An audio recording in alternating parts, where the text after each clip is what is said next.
Good evening. Elizabeth Vargas is off tonight.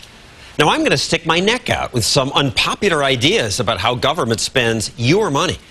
We have to spend, the politicians say, because we're in a crisis. And if you don't believe we're in a crisis, the politicians are eager to remind you. The situation we face could not be more serious. We have an economic crisis, the worst since the Great Depression. The edge of catastrophic failure. It's frightening just to turn on the television.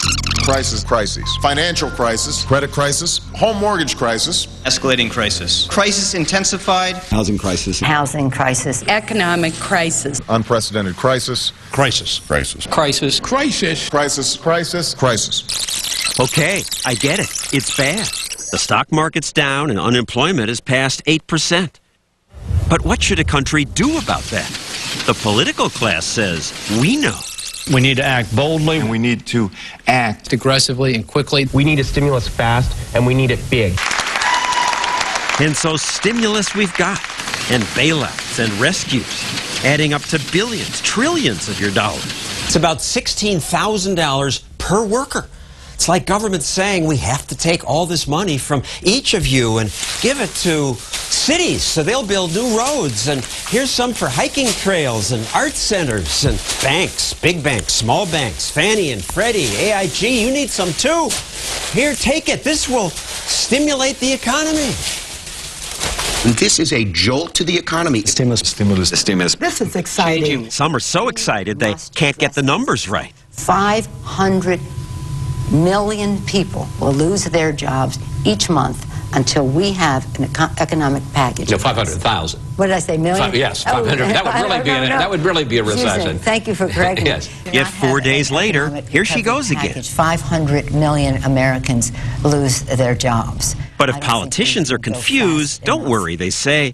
All the economists are on our side. We have a consensus. Every economist from right to left. There's no disagreement. But is that true? How many of you believe that if there were no stimulus, we'd recover sooner?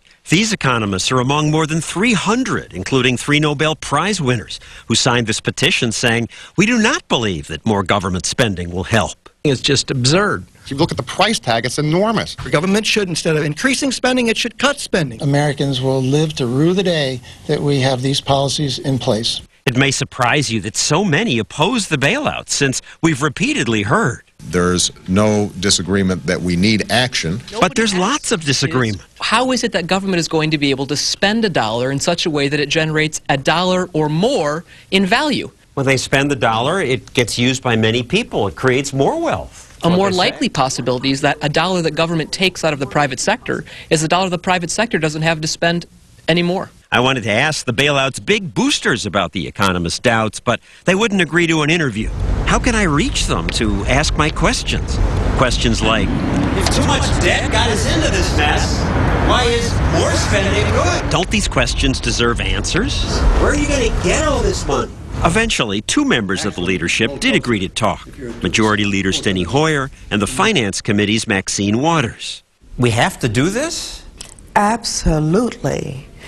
We're in an economic crisis. Government can't sit and just twiddle its fingers. Inaction, everybody agreed, was not an option. Now, some Everybody? people, if I said every, I perhaps overstated the case. But more importantly, most of America, in polling data, said we needed to act.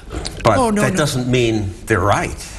Well, no, it doesn't. But we're a democracy, and we're in the deepest recession we've seen since the Great Depression. Since the Great Depression. Could be worse than the Great Depression. Politicians keep saying that. Worst economy we've had since the Great Depression. But unemployment was 25% during the Depression. It's 8.1% now. 27 years ago, unemployment reached almost 11%.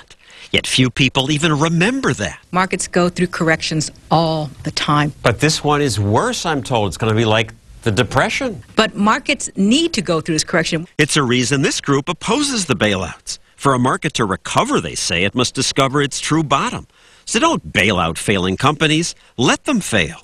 No company is too big to fail. Some are too big to liquidate quickly. What's happening now, what's making it worse, is that people don't know what's going to happen. There's so much uncertainty generated by the government spending. So potential investors wait to see if their investment will be bailed out.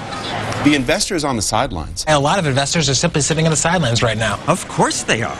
They don't know what these characters in Washington are going to do. So the more the government does, the more private investors wait? That's exactly right. Yeah. The more the government does that's changing the rules and confusing the investment climate, and it's not clear which firms are going to be bailed out and which ones are going to get an extra check, they wait and see. Millions and millions and millions of people will be helped.